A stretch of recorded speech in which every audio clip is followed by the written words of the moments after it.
কাছাড় জেলার জিরিঘাট থানা এলাকায় বড়সড় মাদক বিরোধী অভিযানে উল্লেখযোগ্য সাফল্য পেল কাছাড় পুলিশ এবং আসাম রাইফেলস।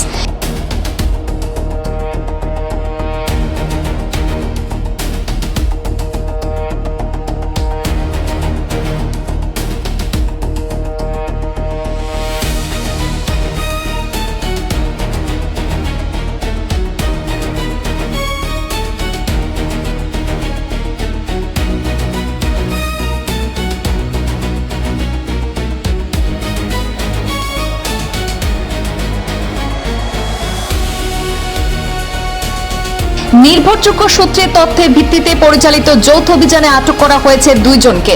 পাশাপাশি উদ্ধার করা হয়েছে বিপুল পরিমাণ সন্দেহভাজন মাদকদ্রব্য, বাজেয়াপ্ত করা হয়েছে একটি গাড়ি এবং 2টি মোবাইল ফোন। পুলিশ সূত্রে জানা গেছে, এই অভিযানের সময় উদ্ধার করা হয়েছে প্রায় 9000 ইয়াবা ট্যাবলেট, যার মোট ওজন প্রায় 950 গ্রাম। এছাড়াও 11টি সাবান কেসের ভেতরে রাখা সন্দেহজনক হেরোইন, যার ওজন প্রায় 150 গ্রাম, সেগুলিও বাজেয়াপ্ত করা হয়।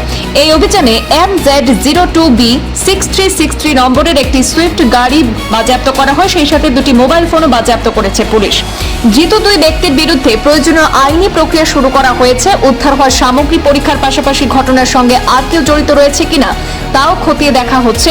কাছাড়ে মাদক বিরোধী অভিযানে এই সাফল্যকে গুরুত্বপূর্ণ পদক্ষেপ হিসাবেই দেখা হচ্ছে। পুলিশ জানিয়েছে, ভবিষ্যতেও এই ধরনের অভিযান অব্যাহত থাকবে।